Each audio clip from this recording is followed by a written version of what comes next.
Assalomu alaykum do'stlar, yaxshimisizlar, charchamayapsizlarmi? Misol foyda. Alo, assalomu alaykum.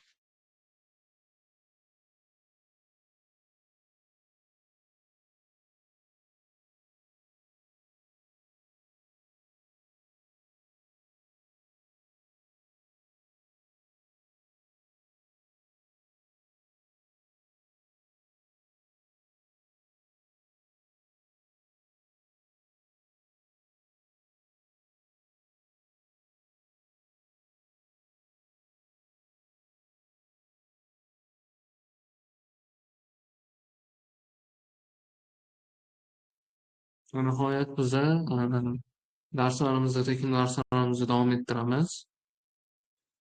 Hozirda biza bugungi o'tadigan mavzularimizni ko'rib chiqamiz. Undan oldin eslatib o'taman, biza Jahon konsalting orqali darslar yozib borilyapti va to'liq darslar va turli darslar haqida bizga Jahon konsalting adminiga murojaat qilsanglar, biz sizlarni turli darslarga qo'shib qo'yamiz.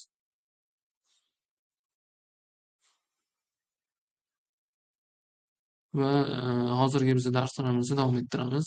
Darsimizni boshlaymiz hozir. Bizni Sovunte bir A kitobdan o'qituvdiga bizada bugungi grammatikalarimiz davom etadi.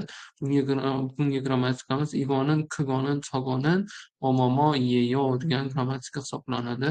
Yeyo aslida grammatika hisoblanib, igonin, chogonin, kigonin bu ko'rsatish olmoshlari hisoblanadi. Bizada bugungi mavzu mana shu ko'rsatish olmoshlari bilan ortga qo'shiladigan yeyo grammatikasini birgalikda ko'rib chiqamiz. Yeyo grammatikasi. Yeyo grammatikasi otlarga nisbatan qo'llaniladi va o'zbek tilida dir degan ma'nolarni bildiradi. Misol uchun bu ot kesim, otlarga qo'shilib ot kesim vazifasini ifodalab keladi. Misol uchun jonin haqsen yeyo men o'quvchiman, jonin momo kija yeyo men muxbirman deganga o'xshab bu biror bir dir degan ma'nosini beradi o'zbek tilida. Yoki umuman tarjima qilinmasa ham bo'ladi. Men mana shundayman degan ma'nolarni bildiradi. Bu nafaqat o'zimizni tanishtirganimizda, balki umumiy ma'noda har bitta otga qo'shsak bo'ladi. Buni misol biror bir narsani tanishtirganda, biror bir narsani aytganimizda, bu nimaligini aytganimizda albatta biza yeyo grammatikasini qo'llashimiz kerak bo'ladi. Bu yonidagi igonin, kigonin, chogonin so'zlari esa bular ko'rsatish olmoshlari hisoblanadi. Igonin bu degani, kigonin u degani, chogonin esa ana u degani. Ya'ni igonin bu yonimizdagi narsaga aytamiz, kigonin bu uzoqroqdagi narsaga aytamiz, chogonin esa bu umuman uzoqdagi narsaga nisbatan chogonin so'zini ishlatamiz. Marhamat, mana dialogimizda ko'rsatib qo'yilgan igonin moyeyo deb savol berilyapti. Igonin moyeyo bu narsa nima deyapti? Bu narsa nima? Igonin moyeyo sajon yeyo. Sajon bu lug'atdir deyapti. Sajon yeyo deyapti. Xuddi shunaqa igonin momo yeyo deganda, ya'ni ishlatiladigan bu qolip grammatik konstruksiya hisoblanadi. Misol uchun igonin moyeyo sajon yeyo, kigonin moyeyo sajon yeyo deyapti. Yoki umumiy ma'noda uzoqda turibdi. Chogonin moyeyo deb ishlatyapti, sajon yeyo deyapti. Xuddi shunaqa yonimizda turgan yoki o'zimizdan uzoqda turgan narsaga qarab biza ko'rsatish olmoshlarini o'zgartirib ishlatsak bo'lar ekan. 이거는 모자예요. 저거는 창문이에요. 그거는 한국 지도예요. 아니요, 영국 지도예요. deb ishlatadi. Ya'ni 이거는 모자예요. Bu narsa bosh kiyim. 저거는 창문이에요. Ana u narsa deraza yoki oyna. 그거는 한국 지도예요.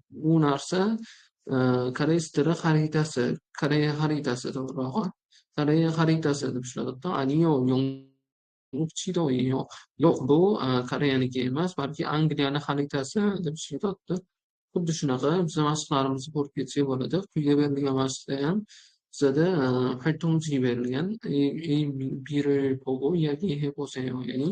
Ya'ni bino ko'rib turib biza mana shunaqa o'rniga qo'yib aytsak bo'ladi. Ya'ni igonin moyeyo deymiz.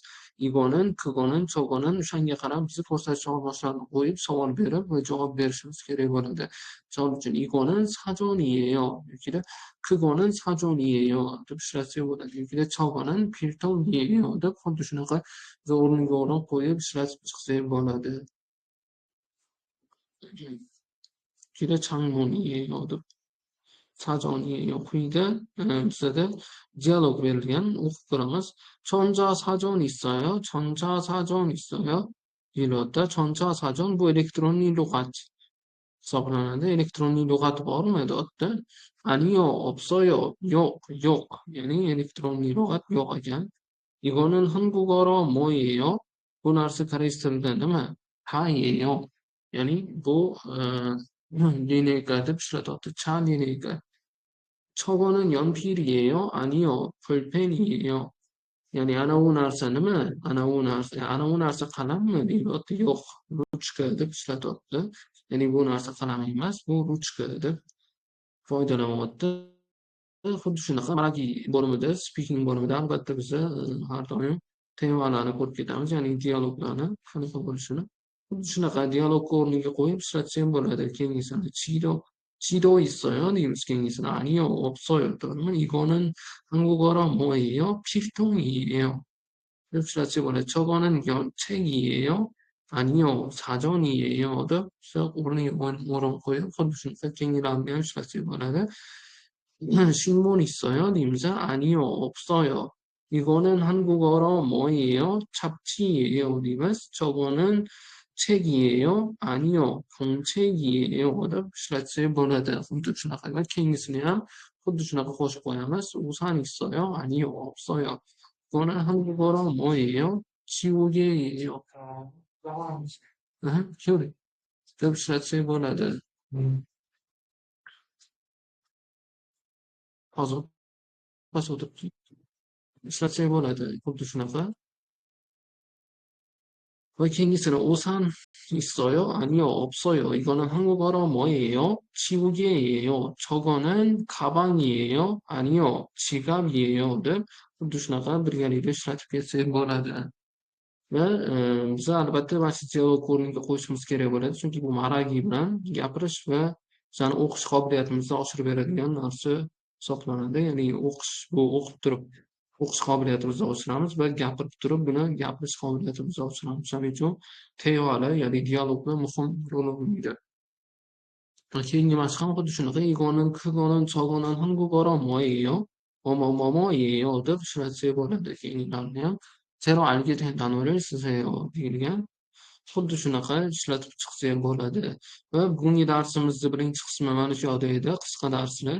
Agar men yana eslatib o'taman sizlarga, bizlarni qisqacha darslarimiz Jahon Consulting kanali orqali yozib boryapti. Agar sizlarga pulli darslar kerak bo'ladigan bo'lsa, Jahon Consulting adminiga murojaat qilsanglar, biz sizlarni to'liq pulli darslarga qo'shib qo'yamiz. Bugungi darsimiz shu joyda qisqacha tugaydi va ikkinchi darsimiz hozir yozib boriladi.